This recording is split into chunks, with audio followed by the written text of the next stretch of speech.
Karmatar rail station. কোন station? Rail station, Karmata rail station.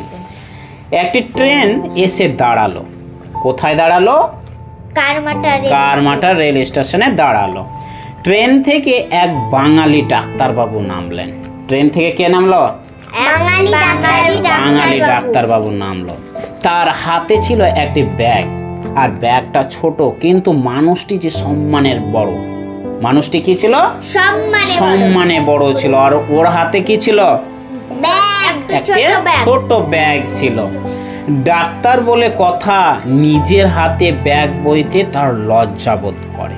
Doctor নিজের হাতে নিজে কি বোধ করে? লজ্জা বোধ করে। হ্যাঁ, ব্যাগ বইতে লজ্জা বোধ করে।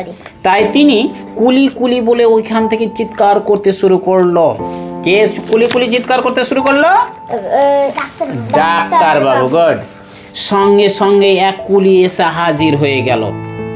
কুলি ডাক্তারবাবুর ব্যাগ মাথায় তুলে নিয়ে স্টেশনের বাইরে অপেক্ষারত পালকিতে তুলে দিল।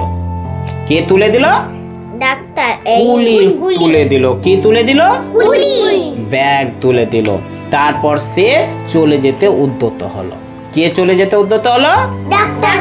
না, কুলি। বাট ডাক্তারবাবু উদার মনোভাবের মানুষ। ডাক্তারবাবু কিসের মানুষ? উদার মনোভাবের মানুষ।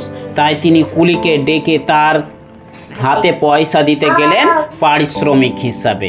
কি হিসাবে? পারিশ্রমিক হিসাবে। কি দিচ্ছিল? পয়সা দিচ্ছিল। কুলি বলল পয়সা লাগবে না। কুলি কি বলেছিল? পয়সা লাগবে না। কেন? ডাক্তারবাবু বলছে কেন? আপনি ব্যাগটা নিয়ে বিপদে পড়েছিলেন, তাই একটু সাহায্য করলাম মাত্র। আমার নাম ঈশ্বরচন্দ্র শর্মা। নাম শুনে ডাক্তারবাবু চমকে উঠলেন। কে চমকে উঠেছিল? ডাক্তারবাবু। কেন চমকে উঠেছিল?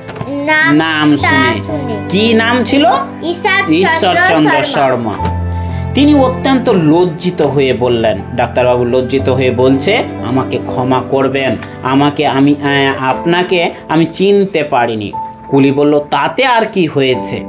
কুলি কি বলেছিল? তাতে আর কি হয়েছে? ডাক্তারবাবু সেদিন উচিত শিক্ষা হলো। তিনি বলছেন, তিনি আর প্রতিজ্ঞাও করলেন, আমি আর কখনো নিজের কাজ নিজের হাতে করতে সংকোচিত হব না।